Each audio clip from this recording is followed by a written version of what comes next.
Have you ever wondered what lies beyond the veil of life? What if, in the moment between death and life, you saw the future, not just of yourself, but of humanity? Today's story left me deeply shaken, yet profoundly inspired. It's not just about what happens after we die. It's about how our choices today ripple into tomorrow's reality. Welcome to Conscious Chronicles. I'm Anthony, and here we explore the mysteries of life, love, and consciousness through near-death experiences, spiritual transformations, and encounters with the unknown. If this resonates with you, don't forget to like, subscribe, and share your thoughts in the comments below. Your support fuels this channel, and if you'd like to go a step further, you can click Super Thanks or join the members area for exclusive perks. Now, let's delve into today's powerful story. I died on November 12th, 2007. That's not being dramatic, it's the truth. My heart stopped for 3 minutes and 42 seconds. The doctors called it a temporary cessation of cardiac activity. I call it the moment everything changed. For years, I've carried the weight of what I saw during those minutes. Visions of what's to come, revelations about the future that most wouldn't believe. I'm sharing this now because I have to. The things I saw are beginning to happen, and someone needs to know the truth. It was supposed to be an ordinary day. I was cleaning leaves off the roof before winter, something I'd been putting off for weeks. The smell of damp leaves, the rough texture of the shingles under my boots, the sounds of kids playing down the street. It's all etched in my memory. I was reaching for a clump of wet leaves in the gutter when my foot slipped. The fall was instant, yet stretched out forever. I remember trying to grab onto anything, my hands clawing at the air. As I fell, I noticed the sky, a stunning, endless blue. Time seemed to slow, stretching out like taffy. I saw things I'd never noticed before. The peeling paint under the eaves of my house, a bird's nest tucked in the corner, and then the impact. I hit headfirst, hard enough to fracture my skull in 3 places. My leg broke in 3 spots from hitting the ladder on the way down, and my tailbone shattered. But it was the blow to my head that stopped my heart. The pain disappeared instantly. One moment, agony. The next, peace. I found myself floating above my body, watching everything unfold below with an eerie calm. I saw the pool of blood forming beneath my head, my neighbor Bill holding back my wife, Jean, who was screaming my name. My daughter Hannah ran outside, phone in hand, calling 911. I wanted to tell her it was okay, but I couldn't. The paramedics arrived, their movements slow, as if underwater. One checked my pupils, another attached heart monitors. I heard one say, "We're losing him," just as an overwhelming sense of peace washed over me. Then came the tunnel. It wasn't dark as you'd expect. It was filled with the brightest light imaginable. There was a sound, like millions of voices singing in harmony, but in a language I couldn't recognize.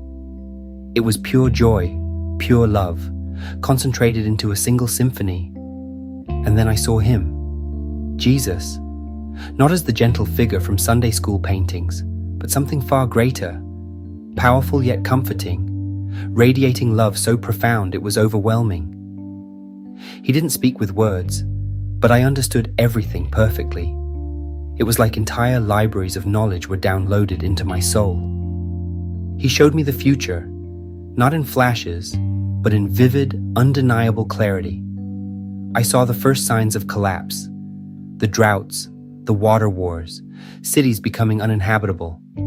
Phoenix was abandoned by 2043. Miami, a toxic, flooded shell of its former self. By 2047, the Midwest had turned to dust. Communities crumbled under the weight of food shortages and migration. But amidst the chaos, I saw resilience. Communities coming together, reimagining what it meant to live. Technology adapted to meet survival needs. Cities transformed into hubs of vertical farming and sustainable living. Children played in newly restored parklands, their laughter proof of humanity's capacity to endure. I begged to stay, pleaded to learn more. But Jesus smiled, a smile that held all the love in the universe, and said it wasn't my time. He told me I had work to do, people to reach, truths to tell, even if no one believed me. And then, everything went dark. When I woke, I was back in my body, surrounded by paramedics restarting my heart. I had been clinically dead for 3 minutes and 42 seconds. The hospital stay that followed was filled with strange occurrences. Machines recorded impossible readings. Nurses reported soft, inexplicable lights in my room. My recovery was grueling. Months of therapy, migraines, and a new perspective that made returning to normal life impossible. At first, I tried to warn people, writing letters, speaking to anyone who'd listen. Many dismissed me as delusional or brain damaged. My brother stopped speaking to me for 2 years, convinced I'd joined a cult. But I couldn't ignore what I'd seen. Sometimes, the presence I felt in the tunnel returns, overwhelming me when someone is in need. It guided me to a young woman about to end her life, and by sharing a fraction of what I'd experienced, I gave her hope. She's now a counselor, helping others find their way. The hardest part is watching the future unfold exactly as I saw it. The storms are worsening, the temperatures are rising, the conflicts are beginning. But there's still hope. What I saw wasn't just a warning, it was a promise. Humanity will endure. We will adapt, change, and find new ways to thrive. But the suffering along the way depends on the choices we make now. Every act of kindness, every moment of compassion ripples outward, shaping the world we'll leave behind. I died that day in November 2007. What I saw changed everything. And what you do with this knowledge could change everything else. Wow, what a story, right? This story touched me deeply. It's a call to live consciously, to recognize that every small act of kindness, every moment of love, has the power to ripple across time.